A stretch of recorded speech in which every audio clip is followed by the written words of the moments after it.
SI గారు వాళ్ళ ఆధ్వర్యంలో ప్రొటెక్షన్ తో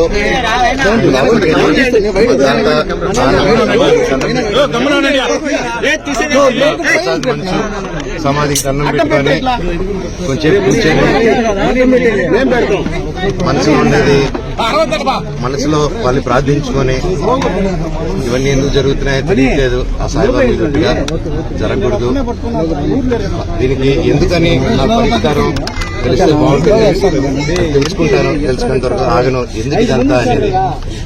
అండ్ జస్ట్ ఒక స్టూడెంట్స్ కోసం అండ్ ఇక్కడున్న లోకల్ ప్రజల కోసం ప్రైవేట్ హాస్టల్స్ మీద జరిగే అన్యాయాలు వీటిని నేను క్వశ్చన్ చేశాను, మెసేజ్ చేశాను. దానికి ఈ రోజు నన్ను హైదరాబాద్ ఇంట్లో రానియకుండా ప్రయత్నించడం నా పిల్లలు ఉండగా, అలాగే మా అమ్మగారు బర్త్డే రోజున వచ్చి చక్కెర పోయడం, మళ్ళీ నేను ఊర్లో ఆలగడ్డకి వెళ్ళిన వెంటనే మా అమ్మని బ్రెయిన్ వాష్ చేసి ఇక్కడ సైన్ పెట్టమని, ఆవిడకి ఏం తెలుస్తుంది సైన్ టైప్ చేసుకుని సైన్ చేయమంటే చేస్తారు ఆవిడ పాపం. అలా చేయడం ఇలాగ వరుసగా చేసుకుంటూ వచ్చి ఎంతవరకు దిగజారిందంటే 2 రోజుల నుంచి ఫ్యాన్స్ ఫాలోవర్స్ ఎంతో కష్టపడి ఎంతో ఖర్చు పెట్టుకొని, ఎందుకంటే వాళ్ళు కష్టపడితేనే డబ్బు వస్తుంది ఎవరికైనా, వాళ్ళందరూ అభిమానంతో అంత ఖర్చు పెట్టుకొని ఇక్కడ మా ఫొటోస్ మా లోకల్ లీడర్ ఫొటోస్ అందరిది పెట్టుకుని వెల్కమ్ స్వాగతం చెప్తూ విషయం చెప్తుంటే వాళ్ళందరిది ఫస్ట్ రోజు రాత్రి 12వ తారీఖు 13వ రాత్రి 19 చెప్పారు, అన్న ఇలా జరుగుతుందనంటే సరేరా గొడవ పెట్టుకోకండి మన ఊరే కదా పండగ పూటరా అందరూ సంతోషంగా ఉండన్నాను.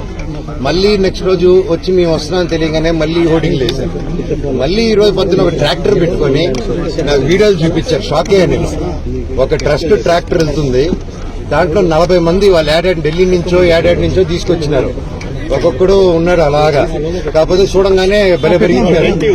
ఎందుకు ఢిల్లీ నుంచి అంత బాడీలు వేసుకొచ్చారో నన్ను చూడంగానే ఎందుకు అలా మారిపోయారో అర్థం కాలేదు. కాకపోతే నేను ఏ గొడవకు రాలేదు.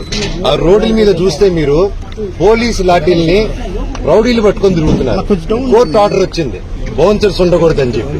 ఇక క్యాంపస్ సెక్యూరిటీ ఉంటే ఓకే, క్యాంపస్ లో ఆర్మీ ఆఫీసర్స్ ఉన్నారు, గొప్ప గొప్ప సెక్యూరిటీ సిబ్బంది ఉంది, వాళ్ళందరికీ రెస్పెక్ట్ నాది. కాకపోతే వీళ్ళెవరో బయట నుంచి రౌడీలు తీసుకొచ్చేసి కేవలం నేను సీఐ గారి మాట, ఎస్ఐ గారి మాట, డీఎస్పీ గారి మాట, పోలీస్ సిబ్బంది మాట విన్నా నేను ఈ రోజు వెనక తిరిగి వెళ్తున్నాను మర్యాదతో. అంతేగాని ఆ బౌన్సర్స్ ని రౌడీల్ని రమ్మనని నేను ఒక్కడి చాలు వాళ్ళందరికీ, అర్థమైందా అండి? సో నేను నాకు ఏ గొడవకి రావట్లేదు, ఏ దీనికి రావట్లేదు. నేను నెక్స్ట్ స్టెప్ కారు ఎక్కి పోలీస్ స్టేషన్కి వెళ్తున్నాను. నాకు రాలేదండి, నాకు ఐ డెంట్ రిసీవ్ ఇట్. నేను ఈ రోజు వస్తే నాకు జిరాక్స్ కాపీ ఇచ్చారు ఎస్ఐ గారు, ఆయన చూపిస్తున్నారా అది నాకు ఇవ్వండి సార్ అంటే నేను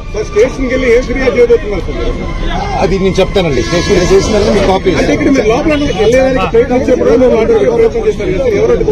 వాళ్ళందరూ ఎవరైతే మీ కెమెరాలో క్యాప్చర్ చేశారో మీరు దయచేసి వాళ్ళు ఎవరు అతను ఇప్పుడు గోడ నుంచి కూడా దూకారు వాళ్ళు రౌడీలు దూకి మీరందరూ ఉన్నారని లాఠీ చూశారు కదా లాఠీలలాగా, వాళ్ళు ఎవరో తెలియదు. ఇందాక ముని గారని ఉన్నారు, నేను హగ్గిచ్చి 2 అన్న సురేంద్ర ముని ఈ పాతలందరూ ఓకే మాకు తెలుసు. నేను పాతలు చెప్పినా ఆగిపోతా నేను, అంత వాళ్ళు బాధపడుతున్నారు, కంట్లో నీళ్లు పెట్టుకుని ఉన్నారు. కాకపోతే వాళ్ళు ఎవరో కొత్త రౌడీలు వచ్చేసి ఎవరు అంటే మేము వినట్లేదు, మీరే చూశారు వాళ్ళ బిహేవియర్. టక్కన ఒకటి ఎక్కి దగ్గర రానగానే పారిపోయారు వాళ్ళు. మన ఊరు వాళ్ళు పారిపోరండి, మన లోకల్ వాళ్ళు అన్న అని మాట్లాడుకుంటారు. ఈ రౌడీలు ఇంట్లో కూర్చొని కూర వండి పెడతారు మనకి. మీ వైపున కొంతమంది, వాళ్ళ వైపున కొంతమంది. వాళ్ళ వైపు ఎవరు లేదు సార్, ఎంప్లాయీ తప్ప. ఎంప్లాయీలు కూడా ఫోర్స్ఫుల్ గా వస్తున్నారు. అక్కడ ఒక్కటి చెప్పండి, అభిమానంతో వచ్చిన వాడిని నాకు చౌక వచ్చి ఇక్కడ వదిలేసి వెళ్ళిపోతాను. అంటే మీరు అభిమానులు సమయంలో పాటిస్తున్న చిత్రం కూడా మీ పేరు వాళ్ళే దాడి చేశారంటున్నారా? ఎవరు అభిమానులు?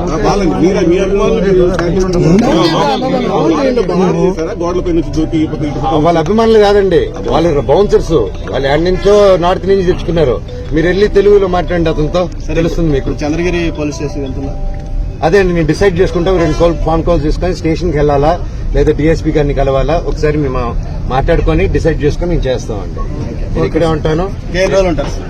ఉంటానండి, 2-3 days ఉంటాను. ఉంటే నేను చూసుకుంటాను. Okay, thank you.